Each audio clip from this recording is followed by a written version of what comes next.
You are now tuned in to Go Time Dolphins with Charlie Touche and Kadeem Simmons, the Miami Dolphins podcast that's for the fans and by the fans. Gotta make them lose their mind when it's your time. And it's show time. Going all out when it's go time. Go. I ain't wasting no time. Gotta make them lose their mind when it's show time. Cause it's your time. Lay it on the line when it's go time.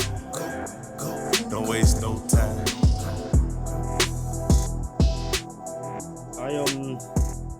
I've had a very interesting 48 hours. People have been coming at my dome about that rant on the last episode. Like, people be saying, oh, so what? I can't take a break and do all this kind of stuff. You don't know football, this, that. And it's just like, I never said you can't take a break. The point I was making is still valid. And that point was, I know, let me start from the beginning. Last episode, if you haven't seen it, I don't know where you've been. Basically, we spoke about Golfgate, if that's even a thing. Tua Tagovailoa playing golf the morning of the Ravens night game. Allegedly. And people questioning that work ethic, should he have been playing golf that morning, all that kind of stuff. And my point was basically, he, not even in going into the whole, he wasn't even meant to be playing or starting at least, it's his free time. What the guy does game day in the build-up, like, he wasn't late for the game. He didn't miss no game time. Like, what's the issue? And my point was, the people who are questioning to his work ethic are doing it while they're working. So these people are on their phone, on their laptops, wherever they are, having a go at someone while they're not working over someone's free time. People saying, oh, you don't know football. We are accepting mediocrity. This is why the Dolphins have been bad, since Marino. It's like, you guys are totally missing the point. But I don't mind because I enjoy the interactions. Normally, I don't get involved in Twitter arguments, but this was a fun one. I don't argue with people if I'm going to lose. And I was not going to lose that argument. So that's how my 48 hours have been. Charlie, how have your 48 hours been? I'm good, man. Ain't nobody coming taking shots at me. No one coming off the top rope in my area, bro. Epic rant though, man. I played it back a couple times. I was kind of sour that I interrupted it, man. It was so good, bro. I'm like, my dog going off. This is the Kadeem that I want. You feel me? So yeah, man. Oh, yeah, it was epic. Hey, if you haven't seen the rant, check us out at Go Time Dolphins on all social media platforms. Yeah, man. Let's get to it. We got a guest today on the show. It's Go Time Dolphins, the Miami Dolphins podcast that goes not only across the pond, but across the world. I'm your boy, Charlie Touche. I got my co-host, Kadeem Simmons, with me. It's always for the fans and by the fans. Look, man, I'm scrambling through the pocket. You feel me? But we got a guest on the show today, man. And this is the second time he's coming back. Or I guess the first time he's coming back, but the second time he's on the show. The CNC machine is in the building. If y'all caught this person the first time, y'all know the vibe and the chemistry that we had. And yeah, Kadeem introduced him to the show, but he's my dog. Y'all know how that go already. So we're going to introduce Charlie Wilson, Reach PLC sports. What is it? Sports editor. Sports journalist at Reach PLC, man. Hey, I'm working on it. Y'all work with me, man. Charlie, what's up, bro? What's good, my guys? I'm happy to be back on and to talk some NFL drafts, talk some Dolphins. Let's go. Last time was a good time, man. I had a good time, so happy to be back on again. Man, we happy to have you back, bro. I know Kadeem don't be excited because, I take his friends. It's like, yo, we vibing, bro. We cool. The CNC machine, that's a good name. Yes, sir. Matter of fact, this is the first time we get to chop it up since the UFC London. Oh, Charlie. Epic, bro. Charlie. Epic. Every single fight, Charlie. Every single fight was incredible. So I had a nightmare, right? Because I'm trying to. So for media guys covering UFC, it's not a one-man job, right? You've got the ring where you're watching the fight, and then straight after the fight, they're being interviewed. Yeah, so you've got to run back and forth all the time. I missed Paddy's walkout. I missed Molly McCann's knockout. Man, but what a night! What a great night. bro. We not gonna go time MMA right now, but man, that was the shows just kept getting better. Each UFC event got better and better every week, and now it's one coming up tomorrow. So yeah, man, we gotta top it up UFC talk, man, and we'll get it in there. But the draft just happened, and we know you're a Seattle Seahawks fan, but you cover the draft. You're a sports journalist, Reach PLC. Kadeem's what is it? What should it was? Co-worker? Y'all co-workers? You know what I'm saying? That's fair. Hold up, do y'all say co-worker in England? We do, yeah. We say co-worker, but I think we did the Go Time Dolphins front office need to get a new offensive line because Charlie's not maneuvering around his pocket. He's struggling. You've got that struggle offensive line. You've got that Miami Dolphins 2021 offensive line where the moment something like throws you a question, you're just like, whoa, just yeah. Bro, vibe, Kadeem, vibe. Hey, so what you thought? To not make it Go Time Seahawks, I'll just put your team out there real quick. I thought y'all had an incredible draft, bro. Yeah, so anyone who's followed my Seahawks coverage over the last few years knows that I've always been super negative about Seattle's draft. They've drafted so badly for years. I'm talking since 2012. We've not had a good draft. This was the first draft. This draft right here was the first one which I came away from. Wow, every pick they did great. 2 offensive tackles, one of the best pass rushers in the draft. My best running back in the draft. I'm happy with every single pick. I was blown away. It's the first time, like I say, I've ever felt, wow, Pete Carroll did something good in the draft. It felt refreshing. Bro, you say your best running back in the draft. He was my best running back in the draft. Let's go. So Walker III was my best running back. Kenneth Walker III was my best running back. Went to Seattle. Boye Mafe, everybody knows how much I like Boye Mafe. He was on the Touche 24. He went to Seattle. And then they got the right tackle that I wanted in Abraham Lucas. And then, he was on Touche 24. Then they got Charles Cross, the left tackle. Seattle straight. They're ready to go. And for my dollar, Drew Lock is going to start at quarterback. I don't hate it. And y'all gonna go. Y'all gonna win 8 games this year, straight up. Y'all not gonna just lay down. Y'all not gonna fall on the sword. Y'all gonna win a couple games. But what did you think of the Dolphins picks, bro? Go Time Dolphins. Miami Dolphins podcast that goes not only across the pond, but across the world. Kadeem Simmons, Charlie Wilson, Charlie Touche. CNC machine is in the building.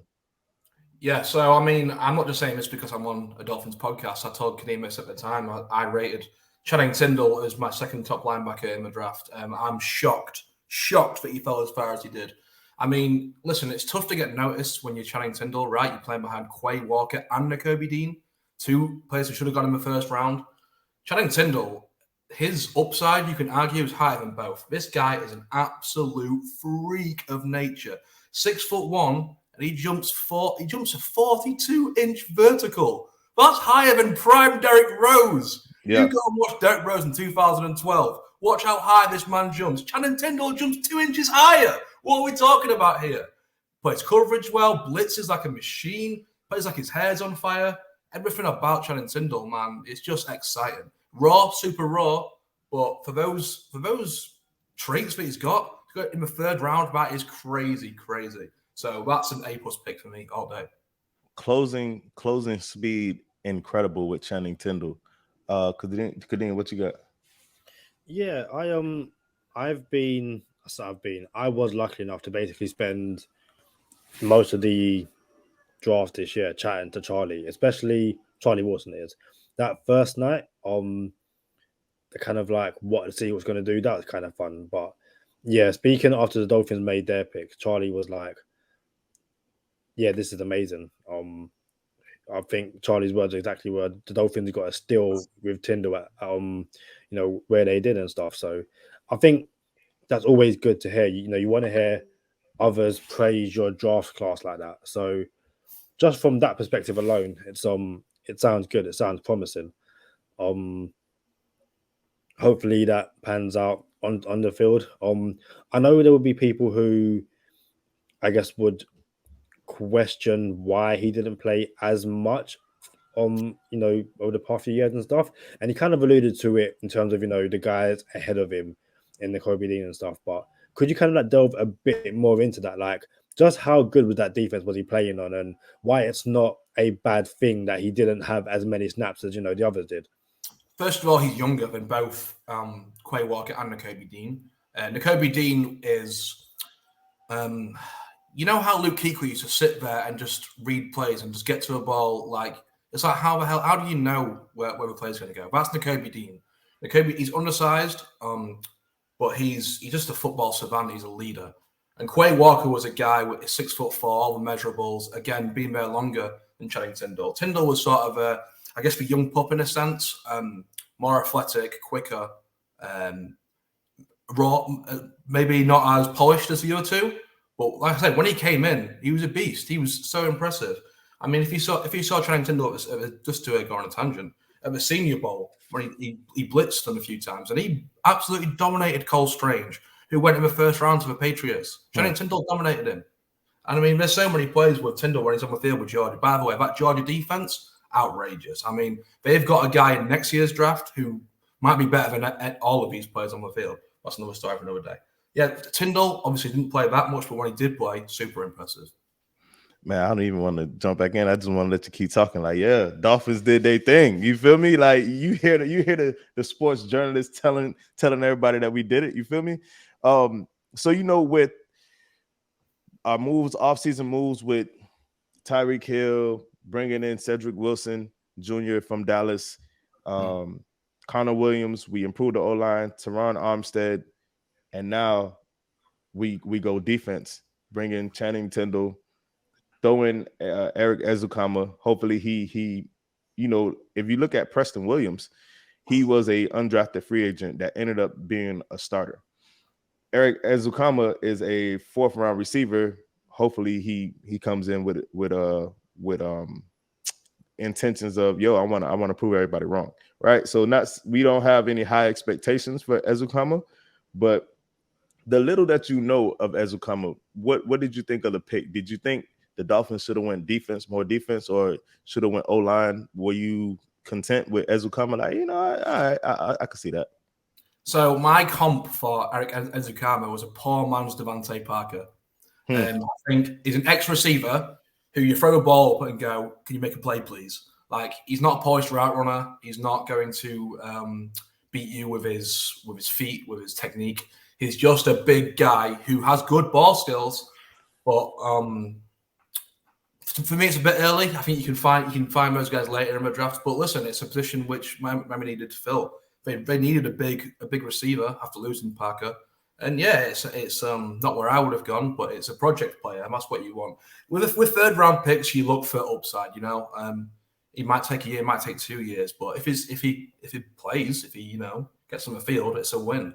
I think there was other receivers where they could have gone for me, but Ezukama, there's a player there. It's just, what can he do in this offense with Tua? We'll see.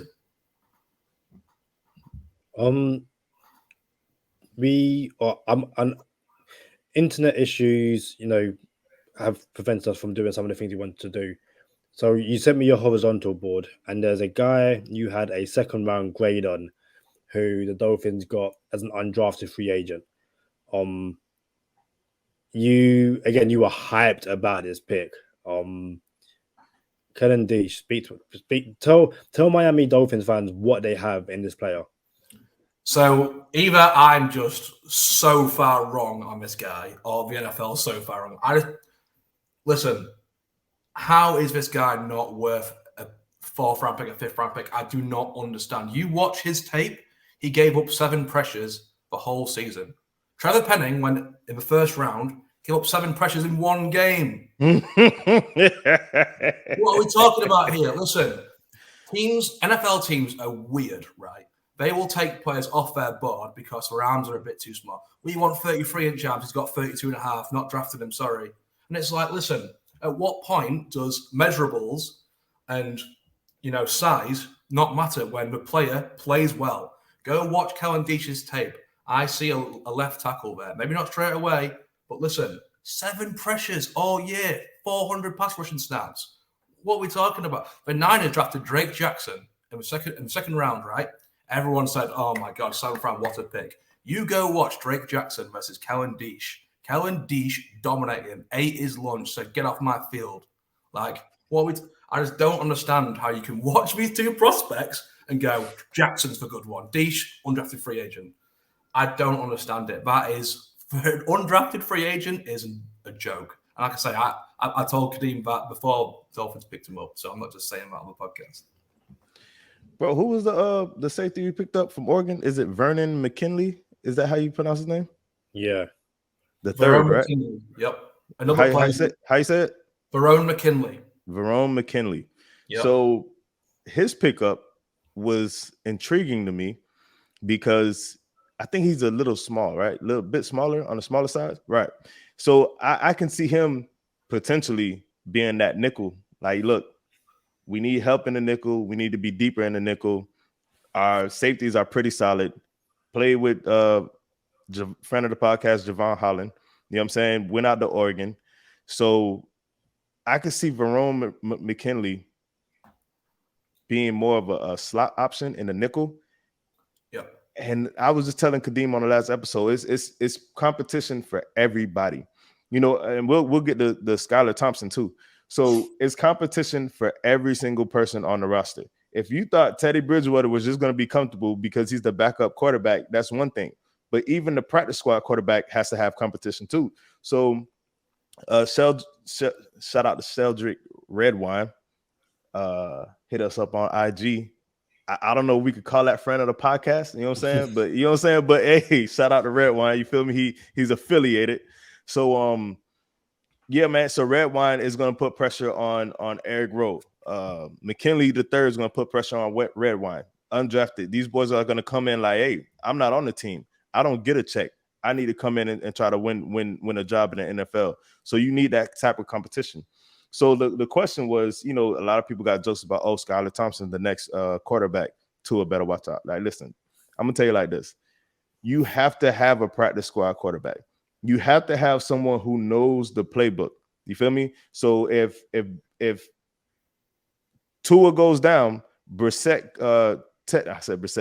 Two Gloves comes in, and Skylar Thompson gets upgraded. You see what I'm saying? Skylar Thompson is now the backup quarterback to Teddy Two Gloves, if that happened, barring catastrophe, right? So if you don't have any quarterback on a practice squad, what are you going to do? You're just going to go pull somebody off the street, right? That's not realistic. So when you see Thompson and he's mobile, he could get in and out the pocket, which I like. Here's my thing. Imagine you hit on a 7th round quarterback. How much do you know off the top of the head how much we're playing Teddy Two Gloves this year, Kadeem? Wasn't something like 6.5 million? I think it's like 7 or 8. I think Brissett was 7 or 8 too. But you know, if you're spending $6 to $8 million a year on a backup quarterback, imagine smacking and hitting on a 7th round pick that you like, hey, we like this dude so much that we're going to make him the backup quarterback. That's $8 million that you do not have to use on your cap. And you could put that $8 million into another position on the team because you found a backup quarterback in the 7th round. You see what I'm saying? So what did you make of the Skylar Thompson pick? Not for competition wise, but who is Skylar Thompson? Yeah, he's a quarterback who I personally wouldn't have taken with that pick. For me, there's better quarterback. Carson Strong, for example, I just don't understand why he didn't get drafted. The guy's, well, I do. The guy's got one knee. But you watch him, he can probably be the best passer in the draft. Skylar Thompson, like you said, Charlie, moves well, got a big arm. There's just a lot of mistakes on his tape. And does he process well? Can he play in the NFL? But listen, like you say, in the 7th round, take a swing. Why not? Worst case scenario, he gets cut, and so what? 7th round pick. I'm all for spending those picks on quarterbacks because you know why? You know, I said Carson Strong wasn't drafted. Carson Strong was probably buzzing he wasn't drafted.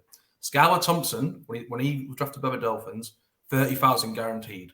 Carson Strong, undrafted, 350,000 guaranteed. At some point, it's better to not be drafted. And so the Dolphins are thinking, look, if this guy gets on the open market as a free agent, we might not be able to sign him because teams might offer more.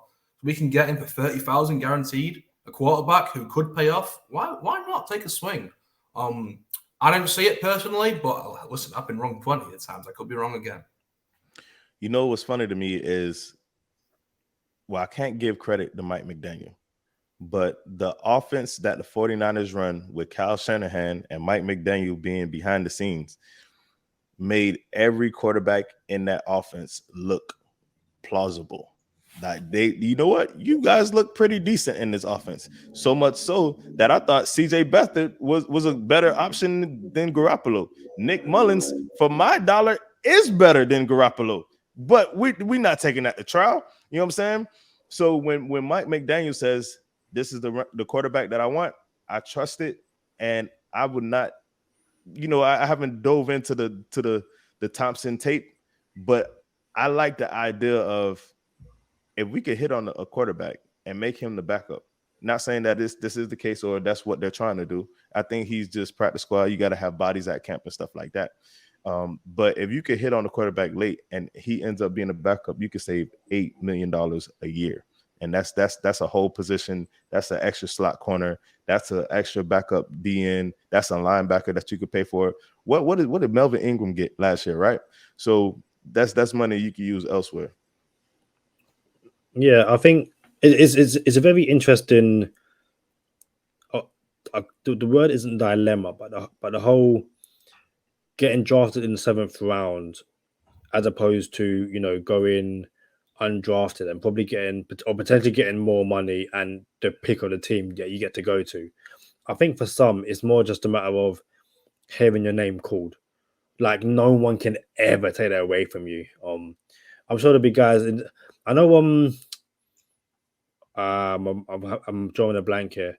The Dallas Cowboys guard who went undrafted, who said, "You talking about La'el Collins?" Yeah. But I think that La'el Collins obviously had his off the field issues, but he said, "Don't draft me. Like let me hit undrafted free agency, I guess." But yeah, it's there's a player who we kind of go back to the Dolphins draft. A player we didn't discuss on the last few episodes, but we did draft. Cameron Good. Another linebacker, which was interesting because obviously the Dolphins do have a need at linebacker. Obviously, people would have thought the Dolphins addressed offensive line, but they didn't, or not until undrafted free agency. Charlie Wilson, not Charlie Touche. Cameron Good, again, tell Dolphins fans what they can expect from him. And just quickly on Verone McKinley before I touch on Good. I think Charlie made a good point about him playing nickel. He had 11 picks and 11 PBUs in 3 years. That's incredible. He covers really well. The only issue is his tackling is like really bad. It looks like if you put Kadeem on the field and said, "Can you tackle someone, please?" Like his tackling is not good. No offense, Kadeem, my guy. Offense taken, but it's good. No, what? Yeah, this Charlie had me watching because I've been in the gym. Like people have seen it. People have seen it. Yeah, you've been looking good, my guy. Looking good. But onto Cameron Good. I'm surprised that they're saying he's a linebacker. Obviously, he played linebacker, but he looks like a pass rusher to me. He looks like a guy who can come in on 3rd downs and get pressure. I mean, 98 pressures since 2020. Only Kayvon Thibodeau had more in that time. That's impressive. Like those pressures aren't bad. Listen, a lot of people, when you look at defensive ends, look for sacks, right? Look for what's your production. You shouldn't look at sacks. Sacks are not lucky, but pressures are what tells a good player. You look at pressures every year. It's always Aaron Donald, Khalil Mack, JJ Watt, Nick Bosa, all those kind of guys. Cameron Good got more pressures than anyone apart from Kayvon Thibodeau. So I like Cameron Good as a player. I'm not sure he can play as linebacker, but we'll see. He's got to develop. He's a tad slow in space, undersized. But there's a player there. There's absolutely a player there. It's just what will he do? But again, 7th round pick, take a swing. Why not? So what I seen in Cameron Good was very similar to what you saw. And he's coming off the edge. We're not going to stand him up and tell him to drop back in coverage. Would you from time to time? Maybe. But with the Dolphins, since we have the hybrid defense, linebackers are considered coming off the edge anyway. Same thing with Jalen Phillips. He's considered a linebacker. You know what I'm saying? So, yeah, Cameron Good, if he can make this squad, it's when you're drafting in the 6th, 7th, 5th round, you want to find people that you're just a body. You are naturally gifted. Look at your size, right? Can we coach this up? You've been playing football for how many years, right? You are 6'4" plus, 260, 70 plus. We need to see if we could coach you up. You see what I'm saying? That's what happens in the 6th, 7th round when, okay, his numbers probably weren't that impressive, but we have NFL coaches that can probably get the best out of you, right? So they bring in these bodies. Devon Gacho was a 5th round pick, right? Ended up being a great D tackle for us. So someone like Cameron Good is, hey, you got the size, you've been playing ball. Let's see if we could teach you some technique and bring the best out of you. So yeah, I think Cameron Good is only gonna come off the edge. But yeah, man. So Sony Michel is in the news.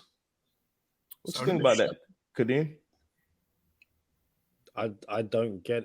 Okay, I get it, but I don't get it in the sense that the Dolphins addressed running back, was it twice in the off season, where he most Chase Edmonds.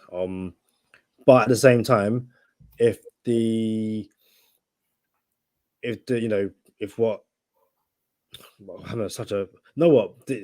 need a new offensive line because I'm struggling under pressure right now. If you ain't throw all that shade at me, you wouldn't be under pressure. Yeah, yeah, karma. It's a real thing. If Chris Greer and Mike McDaniel, what they said is genuine, and that they still wanted to add a running back in the 3rd round, the running back room isn't complete yet. So having a look at Sony Michel, you can kind of see why that would be the case. Some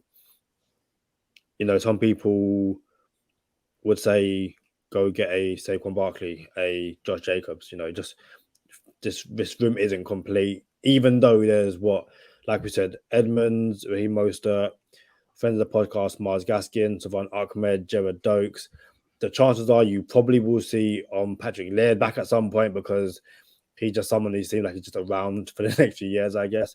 So I'm not a huge fan of it, but it could just be another camp arm. We need guys to run behind our offensive line to see if it really works. Sonny Michel come in, that he makes the 53-man roster, but there's no harm in taking a look at what he can do, I guess. What do you think, Charlie, about Sony Michel visiting the Miami Dolphins? Because I brought that up I didn't do the right thing on the podcast. Like, Sony Michel visited the Miami Dolphins. That's what I should have set it up with. But he visited the Miami Dolphins. Okay. What do you think of a potential addition of Sony Michel for Miami, Charlie? So I never like rooting against players, right? That's just not cool. But in the draft, there was 2 Georgia running backs, right, in 2018, Nick Chubb and Sony Michel. And everyone was buzzing over Sony Michel. And I just, with a running back, right, what's the one thing you want? Break the first tackle. If you go down at first contact, I don't want to. You shouldn't be in the league. I'm sorry. It's just Sony Michel's that guy. He just goes down at first contact. If 5 yards avail, he'll get you 5 yards. He'll never just break anything. He's a good, solid running back. But again, I think he's just one of those guys. But see what you have in preseason. I actually disagree with Kadeem a little bit. I think the running back room's solid for Miami. I'm a big Salvon Ahmed fan. I like the moves. I love Raheem Mostert. I mean, that's just a beautiful signing. He's a player who, like you say, just a home run for every time he gets the ball. I love it. So Sony Michel, strange one, I guess. Listen, veterans minimum, 900,000. Why not? But not something I think Dolphin fans should be excited about, in my opinion. So very quickly, I was saying, like, I think our room is solid as well. I don't think we need the addition of Sony Michel. We're going to run it back in the 3rd round. Like, I didn't understand it because there was more pressing needs. I can understand it if it's just a camp body. We need 90 guys in the building this summer. Sony Michel, why not? But yeah, I don't quite understand it. My bad. I misheard. I think former 1st round pick Sony Michel, like you said, it was him and Nick Chubb at Georgia. I think it's worth let's bring him in, see what you know what I'm saying. Bring him in, see what he looks like, talk to him. again, Miami is notorious for talking to people, and the next thing you know, they're in the building somehow again. Right? That's what happened with Mike McDaniel. We wanted to talk to him, and San Fran denied our request, and all of a sudden he's our head coach now. So even if it's not for right now, maybe it's for next season, right? Because now you have Savon Ahmed. He's on the final year of his contract. Friend of the podcast, 40 Acres and a Hellcat, Myles Gaskin, on the last year of his contract. Raheem Mostert only has a 1-year contract. And Chase Edmonds has a 2-year contract, but only 1 year is guaranteed. So in essence, Miami can move on from the entire running back room this year. The entire running back room. If they don't perform, if we don't get the results that we want, the whole running back room could be scrubbed. So when they say, all right, let's bring in Sony Michel, see what he looks like.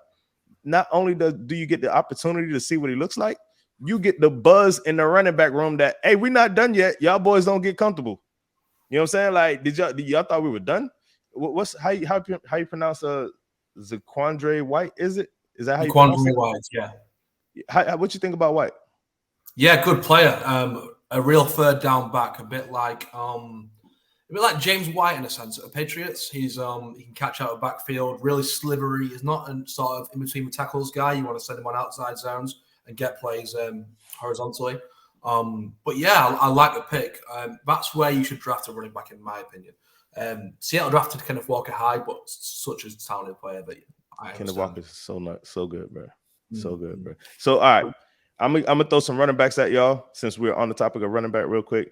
And this was I thought I was gonna say this for later on in the year, like closer to the season, when the season gets closer and people watch some moves are gonna be made. But since we're on running back, and I got 2 of y'all, I want to know what y'all think. Saquon Barkley is in the last year of his contract.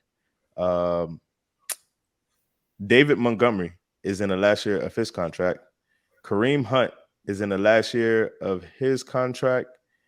And there's somebody else that I'm not remembering right now. But, Josh Jacobs in the last year of his contract. So out of those 4, David Montgomery, Josh Jacobs, Kareem Hunt, and Saquon Barkley. Since they're in the last year of their contracts, teams that may feel like, you know what, we don't want to let this player walk. Let's see if we could find a trade partner in the middle of the season and move this player, right? Not saying that all 4 of those running backs are candidates to be moved mid-season, but do you see a fit for one of those running backs in Miami? And if you think about it, if you're going to trade for one of those running backs, it's going to be for a long-term trade. Like, you know what? It's more than just a rental. This is going to be, we're going to give you a contract next year. Do you see the Dolphins interested in one of those 4 running backs to give a contract potentially for next year? We'll go with Charlie first. So we were talking about running back movement, right? And how 1-year contracts, 2-year contracts. I think that's the future of the NFL. Teams do not want to give running backs long-term contracts anymore because they get injured. Look at Todd Gurley, 2019 MVP candidate, 2021 out of the league. It's sad to see how running backs have declined to this state. I would be hesitant in trading for any running back, personally. I think all of these running backs will hit the market. And if someone wants to overpay, let them overpay. But I think in the $6-7 million range, if you can get someone like Saquon Barkley, Josh Jacobs, in a heartbeat. The talent is just outrageous and makes offensive lines better, which is what you want in a running back. I think they're the 2 if you had a choice, who I would go for. Can I throw a third guy in there? Go ahead, what you got? The guy at Seattle who Chris Carson. No, Chris Carson is probably going to retire. Who you got? Rashad Penny, who was the first round. Oh, okay. And has been injured until this past season. The last 6 games of the 2021 season, Rashad Penny was on fire. So if he can carry that on, I think Seattle will look to trade him because they have Kenneth Walker. And I think you can get him for a 5th round pick probably. So I think that's an eye who could be traded in the season who Miami should look at because he's a younger guy as well. Kadeem, we'll throw Rashad Penny's name in there. Rashad Penny, David Montgomery, Josh Jacobs, Kareem Hunt, or Saquon Barkley. They tickle your fancy? tickle your fancy. Hey, I'm learning here, bro. I'm learning. I would be remiss if I didn't say immediately I'm not touching Kareem Hunt at all. Just like, nope, not doing it. That video of him kicking and beating up that 19-year-old girl in the hotel lobby, nah. Like, you've still got an NFL career. I just don't want it in Miami, so I'm not even going to go near it. Yes, he was like, it happened. I would like forgiveness, and that's fine. People deserve a second chance. Just not in Miami. Like, no. So, or that'll be third chance. But so no to Kareem Hunt. It's really funny. Like, you get the situation where people say that Josh Jacobs is injury prone, and I think Josh Jacobs is as injury prone as, I guess, Devontae Parker, in the sense that you get the situation where they both play more games than you realize, but they miss a lot of game time. So Josh Jacobs, I think, only missed something like a handful of games over the past few seasons, but he'll be out for the fourth quarter in a lot of games. He'll be out for a quarter, and that's my issue with Josh Jacobs. And again, running backs get dinged up, like, it's going to happen. But if I'm going to trade for you and then pay you, I basically need you in the stage of your career when you're not dinged up. And I guess the same as, Saquon Barkley as well. Once you trade for Saquon Barkley and you pay him in the nicest way possible, you can almost guarantee you're going to get an ankle injury. And it's so unfortunate. It genuinely is. Saquon Barkley is probably the one I'd be most willing to trade for and pay, but you have to understand that he's going to get injured. Now, listen, maybe a team does trade for him and he's healthy and everyone's like, I can't believe that Team X got him for a 6th-round pick. It's an absolute steal. I just have not to like wish any bad juju or be negative or anything like that, but I just wouldn't bring in Saquon Barkley even for a 6 and then pay him $6 million over 2 years, because over those 2 years, I can't even guarantee you're going to play 16 games across 2 years. So, no, I think the running back room, as it stands, is fine, and trading for a player and then paying him is something I'm not going to do right now anyway. All right, so here's where I'm at. David Montgomery, Rashad Penny, Josh Jacobs, Kareem Hunt, Saquon Barkley. Here's where I'm at. Charlie hit it on the head when half of those guys you can get for a late round pick, excluding probably David Montgomery and Saquon Barkley. You could probably get the rest for anything later than a 4th. Saquon might want a 3rd, maybe Montgomery wants a 3rd, maybe. I'm interested in all of them. However, it's not for more than $7 million a year. And just like the way Chris Greer structures running back contracts, the same way he did with Jordan Howard and Malcolm Brown, it's always okay, we'll pay you the first year and then we'll have you under the second year. But the past running backs that we've had, Chase Edmonds being like the 3rd running back now, none of them made it to that second year. You see what I'm saying? So I like the way Chris Greer, I got my conductor's hat near me. You know what I'm saying? Like, I like the way he structures the contracts. So Mike McDaniel, us knowing he is a running back person, he's going to run the ball. He came in, and I think in one of his first couple interviews, I think it was the Pat McAfee show. Shout out to the Pat McAfee show. That's such a good show. Mike McDaniel was on the Pat McAfee show, chopped it up for like an hour. And Pat McAfee like, bro, I thought he was going to be here like 10, 15 minutes. You know what I'm saying? You gave us an hour. Shout out to Charlie for sticking around with us. So Mike McDaniel says the running back position is going to have about 1,000 touches a season. 1,000 touches. In the CTE days of football, bro, 1,000 touches for a running back is a lot. So now you get the idea of why teams go running back by committee. Are we going to split it all up? Not just so that the brunt of the work isn't on one running back. It's because one running back probably is going to get hurt, dinged up, miss a game, miss 2 games, miss an important part of the game, like Kadeem just said. or the Devontae Parker play the first quarter and then vanish. You see what I'm saying? So what happens is 2 years ago, I told the Dolphins, yo, go get James Conner and Leonard Fournette at the same time, pay them both $6 apiece, and you're good to go. So this is where I'm at. I like the idea of one of those running backs that we just mentioned, put them on a contract where it might not be a 2-year contract, but a 3-year contract where 2 of them 2 years are locked in, and the third one is basically a team option, because you're going to need someone to have at least 400 touches a season, at least 400 touches.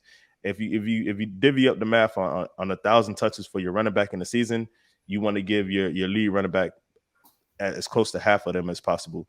So I don't know if Chase Edmonds or Raheem Mostert is that running back. We know Raheem Mostert isn't that running back, but when he's healthy, he's that dude. So matter of fact, I'll go into that question next. Who y'all like to start for the Dolphins at running back? Is it going to be Raheem Mostert or is it going to be Chase Edmonds? Charlie, who you got? Just quickly, what you said just now, Charlie, has totally swayed my mind completely. And now I think I would trade for a running back. Yeah. Like you say, like running backs are super important in Mike McDaniel's offense. Yeah. I don't see Raheem Mostert being able to stay on the field and take all those carries. I just don't. I think he's a really good complementary running back who can come on third down, or you can look on first down to try if he can break up a big run. But can he have 400 touches this season? I don't know, man. Not even close. Nah. So I think you make a really good point, and I probably would look to trade for a bell cow running back. Yeah. So yeah, I think Edmonds is probably going to be the starter in my opinion, and then you bring what's his name in on third down, and I'm Raheem Mostert. Again, that's a good duo though, but yeah, you probably want to look at one more who can really carry the load in some games, because you're going to be running the ball a lot, and can those two stay on the field? They haven't proved it in their career so far. So yeah, so it could be either one of those. To answer your question, though, I couldn't tell you right away. I would start Edmonds, but personally, our running back room is nice for a short term fix for sure. No one is. Man, I love Myles Gaskin. You know what I'm saying? I love Savon Ahmed actually. Me too. But those are all short term pieces. Like long term, you would hope that you find pieces that are, hey, we got our team locked together for a good minute now. So I'm gonna go to you, Kadeem. Who do you think is gonna start running back? Chase Edmonds, Myles Gaskin, Raheem Mostert? Before I get to that, I don't like Charlie Wilson. Don't think I'm not aware of what you're doing. The whole CNC connection, all that kind of stuff. You was like, don't trade for running back, and all of a sudden it's like, yeah, Charlie, I got you. Like, listen, I get it. Listen, you guys are gonna have Go Time MMA. This is Go Time Dolphins. Like, don't come in here and try and like take away my partner, my co-host. Like, right. Listen, Kadeem, you're my guy, man. You're my guy. It just so happened that Charlie T made a point, and I was like, to be fair, you've swayed my mind. I'm not trying to listen. This is a Go Time Dolphins. This is the Kadeem and Charlie Touche show. You feel me? You feel me? Like, it's teamwork make the dream work, Kadeem. Like, if you say something and sway me over and be like, that's a good idea, bro. You know what I'm saying? And I just think it's a good idea. We add a couple more running backs since they're going to have 1,000 touches to split from. But who's going to start, Kadeem? Who's going to start? Who's going to back up? I think Mostert gets to start. But I think it's one of those starts where you get the start, but I know you're going to go down fairly quickly. So it's like we're going to try and get whatever we can out of you, knowing full well that you probably will break down. And when you do, we've got your replacement. You know, it's like, you know, you start Devontae Parker knowing full well he's going to get hurt. It's like, we're starting you because while you're on the field, you can make a difference. Once you go down, we're going to get back into our normal rhythm. But when he's there, you kind of have to. And plus, it also means the defense has to respect that as well. Like, when we Mostert on the field, it's like, okay, we've got to be sure of everything. We can't not account for him being there. So, you know, it's like we currently have what? I want to say at least 5 guys under contract. And then don't forget, we've got the fullbacks now as well. So, like, there's going to be quite a lot of movement in that backfield and stuff like that. We're probably going to see Lynn Bowden and Jalen Waddle back there as well. Probably going to see Tyreek Hill. And that's why I understand why you might want to trade for a running back or, you know, draft running back in the third round. I totally get all of that. I'm just like, is it overkill? Are you literally adding another, like, again, Jared Doaks hasn't had. I was just about to say that. And let us not neglect Jared Doaks. Friend of the podcast, Myles Gaskin, came on this show and said the best thing that happened to his career was to sit out that first year, so he can take the professionalism in, and he came in and won the job the next year. Don't think that Jared Doaks is not capable of coming in and just shocking everybody like, hey, we got our running back now. So that's possible. There's potential for Jared Doaks to come in and be like, hey, I've been waiting. I was redshirted my whole first year. I couldn't wait to get my touches. And now I'm getting my touches. And everybody thought Raheem Mostert was going to start or Chase Edmonds was going to start. And Jared Doaks shows up. To answer the question, it's funny how Kadeem said, I think Raheem Mostert is going to start. And Charlie said, I think Chase Edmonds is going to start. This is exactly why we should consider trading for a running back. You see what I'm saying? Like, because if you don't know who your starting running back is, you should probably go get one. Now, I'm not saying, again, I'm all in on this running back room for sure, for the short term. The fact that Mike McDaniel fell out of his chair when the running back didn't fall to him in the third round. That was the report. Mike McDaniel fell out of his chair when he couldn't get his running back in the third round. It tells us Mike McDaniel has a vision for this running back room. So just to play the game and answer the question, I think it's going to be Raheem Mostert that starts. But I also think, again, I don't think he's going to be healthy enough. And we have a very solid second option. We have 1A and 1B in Chase Edmonds. So if you thought Myles Gaskin was going to lay down and be like, y'all can have it, that's not going to happen either. So look, man, Charlie, bro, we appreciate you. We about to get into bonus time, man. Come on over to bonus time, chop it up with us. Maybe we could throw in some little MMA conversation in there too. You feel me? But before we go, tell everybody where they can reach you. Yes, at Charlie Reach PLC on Twitter. Still doing some draft work at the minute, trying to sum up the draft, really, give grades to everyone. I'm looking ahead to next year's draft as well. The Seahawks and the Dolphins are going to be big players in next year's draft, 2 first-round picks, and next year's class looks unbelievable. So, yeah, Charlie at Reach PLC on Twitter. Find me on there. There's running backs in next year's draft, too. How about this? You have until Monday, if you're Go Time Dolphins listener, you have until Monday to screenshot a 5-star review on iTunes and send it to us, gotimedolphins@gmail.com, and you will win some free Dolphins merch. You don't have to compete against anybody. You're gonna win free Dolphins merch if you give us a 5-star review on iTunes and screenshot it and send it to us, gotimedolphins@gmail.com by Monday. Free Dolphins merch. So for Charlie Wilson and Kadeem Simmons, y'all know what time it is. Stay positive, test negative. Thank you for tuning in this time. Make sure you catch us next time on Go Time. Already. The Miami Dolphins podcast that's for the fans and by the fans. Gotta make them lose their mind when it's your time. And it's showtime. Going all out when it's go time. I ain't wasting no time. Gotta make them lose their mind when it's showtime. Cause it's your time. Lay it on the line when it's go time. Don't waste no time.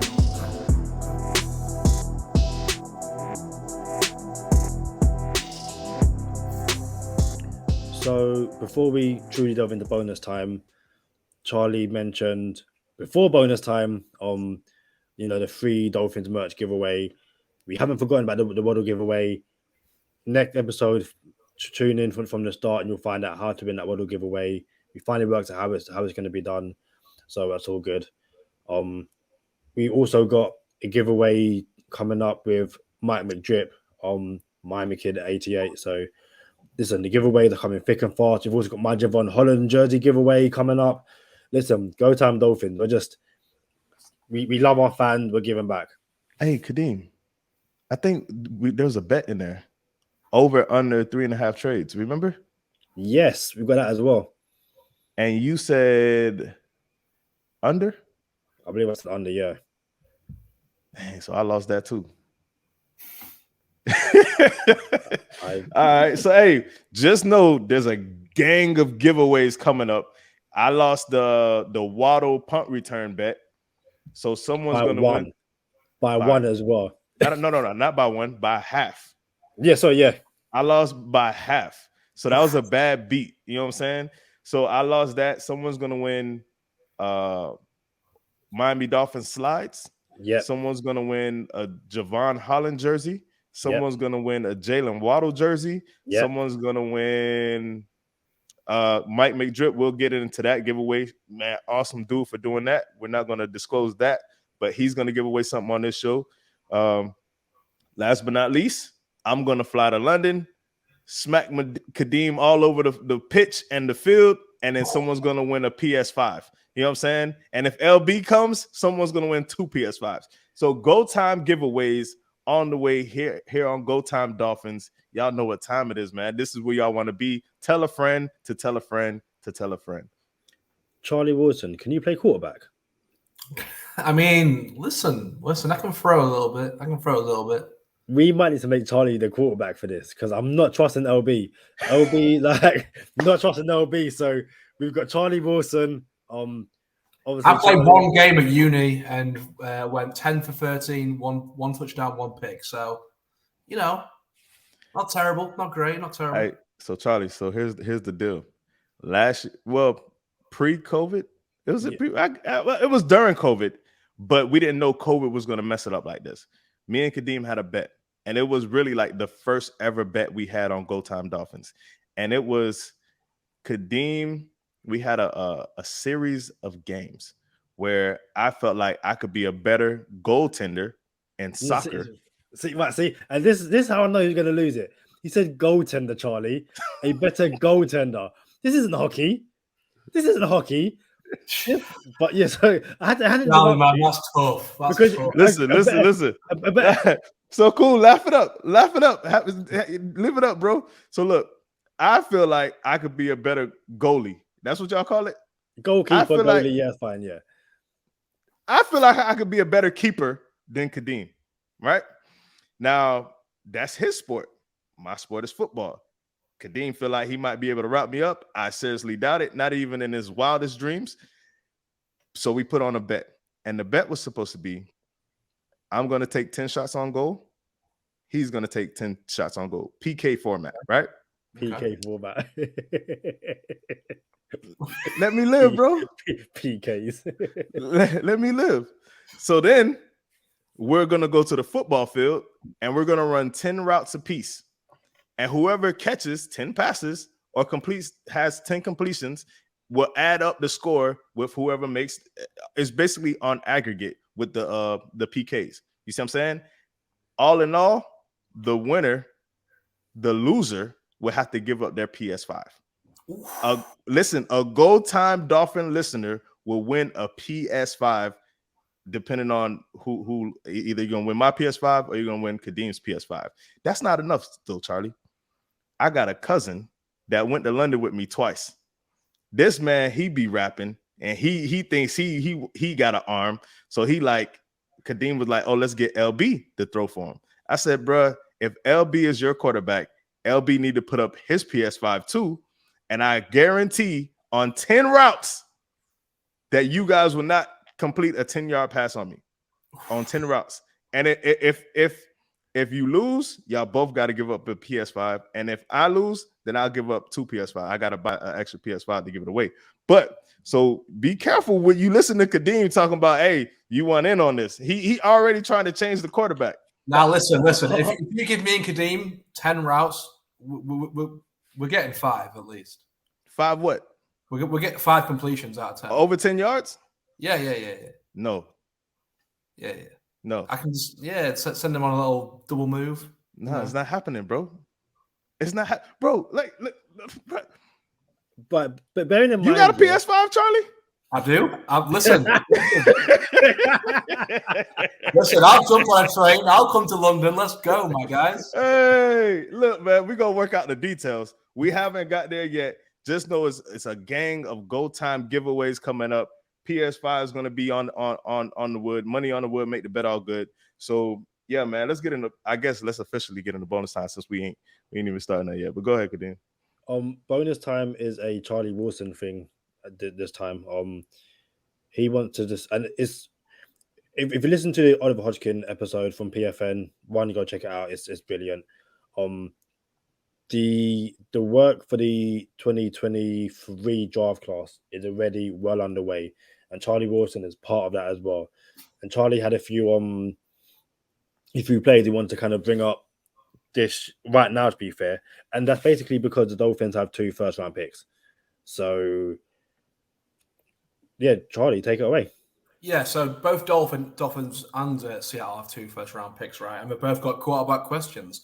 Right now, your quarterback is Tua, and he deserves to be our quarterback. If Tua doesn't perform this year with 2 first-round picks in this class with quarterbacks, Miami will draft a quarterback, and they should do, because this class is loaded.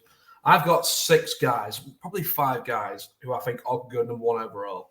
The main 2 everyone's talking about are Bryce Young and CJ Stroud. Bryce Young from Alabama, who is a small but very accurate quarterback. CJ Stroud from Ohio State.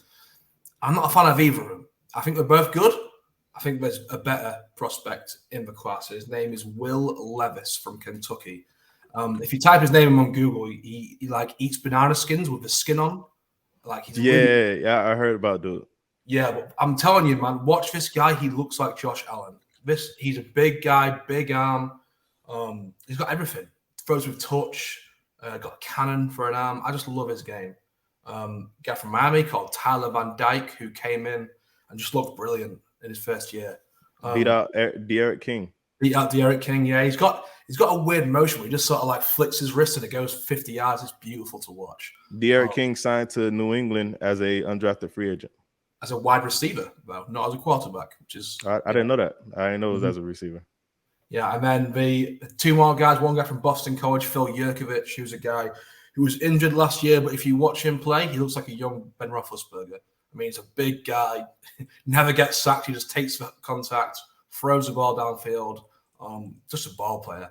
And then the last guy is the guy who people thought would go first overall this year, Spencer Rattler, who had a terrible year at Oklahoma. Now moved to South Carolina. He's such a talented quarterback. If you watch him play, you think, he's got everything. People are worried about his character concerns. There's a lot. He was on, I think, QB1, that Netflix show, something like that. And comes across as a bit of a arrogant guy. And in his year at Oklahoma last year, he just wasn't good. But the traits are there. He could absolutely explode this year and go off. And then there's 2 defensive linemen as well. Will Anderson from Alabama, who is the best pass rusher that I've ever seen in college. He's that good. He looks like Myles Garrett and Khalil Mack put into one. 17 and a half sacks in 10 games. That's just incredible. And then Jalen Carter from Georgia, the D lineman, the D tackle, just a beast, just like DeForest Buckner. So honestly, all those guys I mentioned right there, probably a better prospects than Aiden Hutchinson and Trevon Walker, in my opinion. I would take all of those right now, apart from Spencer Rattler, because he had a terrible year, above Trevon Walker or Aiden Hutchinson. I think next year's class is that good. So, you said Spencer Rattler? Spencer Rattler, yeah. He had a bad year last year. I'm not really big on Rattler. Didn't he play in Florida before he transferred, I think? Yeah, Oklahoma, okay. Yeah, I still not my cup of tea. I know y'all say cup of tea over there in England. Yeah, of course. All right. So here's my thing, and I remember the quarterback now, Kadeem. Remember we're talking about backup quarterbacks that you can trade for compensation, and New England's notorious for it. Matt Castle, Jimmy Garoppolo, Jacoby Brissett. It was Ryan Mallett. Yeah, Ryan Mallett, but they never really panned out after New England. You know what I'm saying? So, but to what you're talking about, Charlie, I hear you. And dude, he eats the banana pills. He eats the banana and the pill at the same time. It's gross. Yeah, that's not cool. So I hear you with CJ Stroud and Young, but here's my thing. I feel like I lost you guys. 1 second. All right, so I feel like if Miami is gonna move on from Tua, I'm gonna be very clear before they come at me like they came at Kadeem. I believe Tua is going to make it. I believe he's going to pan out. I believe he's going to work out. I believe we have our quarterback. And if it's not this year, if it's not the 2022 season, the 2023 season, Tua is going to be an MVP candidate. I believe that, right? If I didn't, my whole take on Tua would be completely different. That being said, if Tua whiffs this year, for whatever reason, I don't think Miami's going to go quarterback. I think they're going to trade all of that compensation for someone like Lamar Jackson or Kyler Murray, or see what's going on with 12 from Tampa, although I don't like none of those options for Miami. You know what I'm saying? Who else? Whatever quarterback is out there at the time, I think they'll trade the compensation. I think the window to win right now, it's so small that Ross is on a timer. You didn't go get Deshaun Watson. Everybody's going to come at you now and say, I told you so. Tua didn't make it if he doesn't pan out. So I believe Miami would be like, we can't invest into another quarterback and wait to see if we have our guy or not. Although I think you could, but none of these boys are Andrew Luck. You know how Andrew Luck came out and it was understood. Andrew Luck is it. And he was it. You feel me? And they couldn't protect him, and he took too many hits.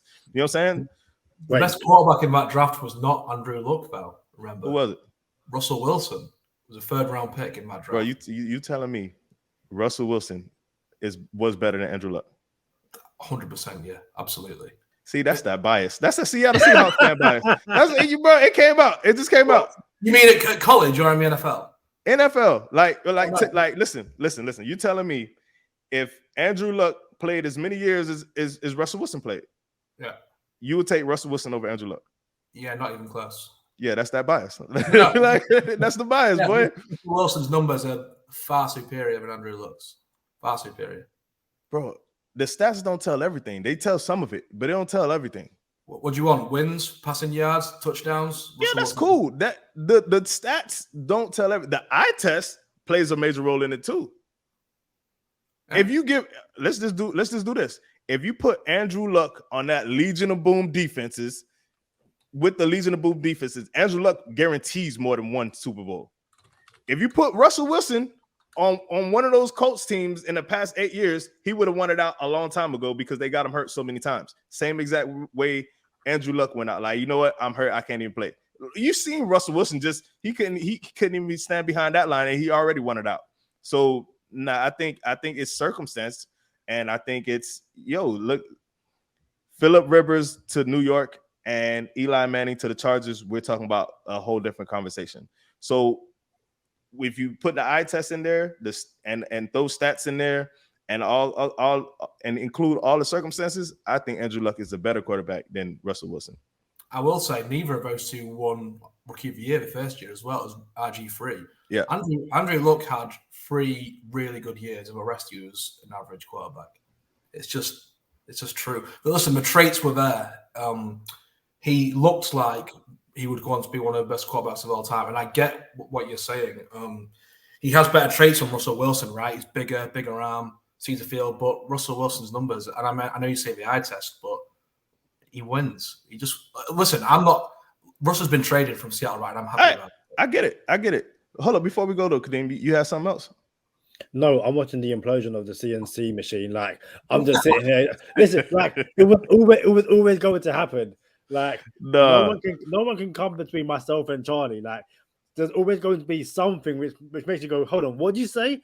And this is it. So listen, if I had popcorn right now, I'll be having popcorn. Don't mind me. Yeah, man. So we'll put our differences to the side. But don't be different. No, chill out, Kadeem. So this is how you rectify the situation. Moving on. What's going to happen in UFC 274? Is it 274? What's going to happen this weekend? Who you got? Tomorrow night. Let me just get up for the main card because I've totally blanked on who's fighting. We appreciate everybody who hung around Go Time Dolphins for the last hour to listen to the podcast. But we're going to rendezvous with this UFC card this weekend and see if we can pick some winners for y'all parlay. Yeah. So I mean, the main event, obviously, Charles Oliveira defended his title against Justin Gaethje.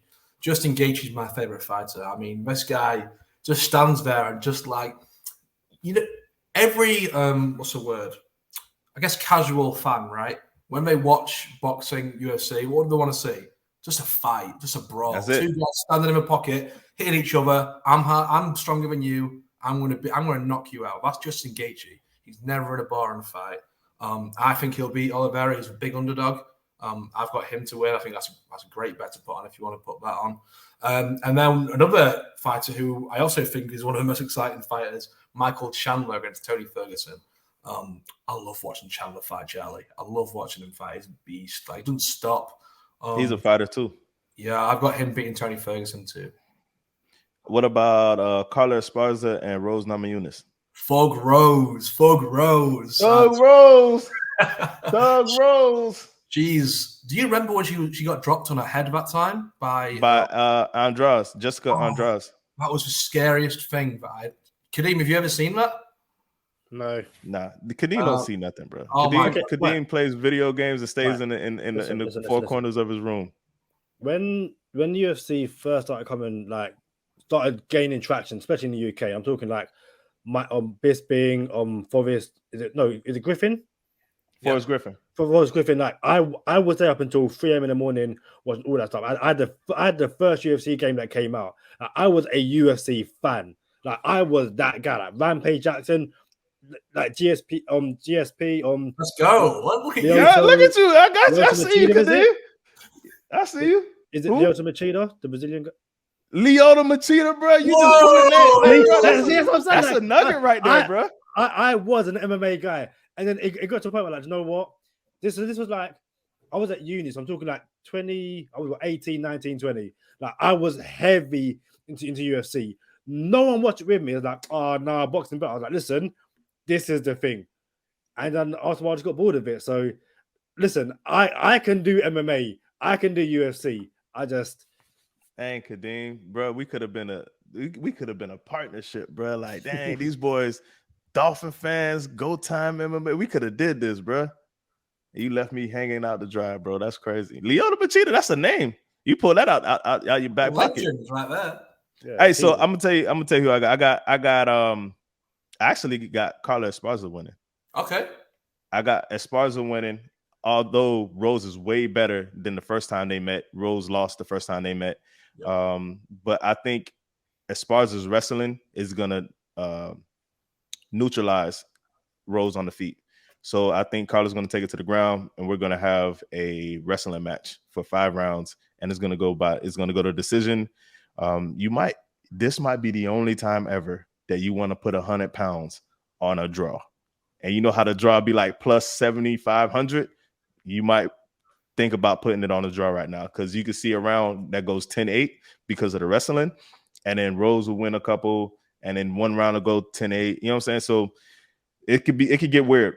I don't think Rose just knocks her out like she's been knocking out people, or it takes her back and submits her. Then I think Chandler wins by finish. So if you want to take that on your parlay, Chandler wins by finish for sure. Yeah, there's no doubt in my mind. This fight is not going to decision.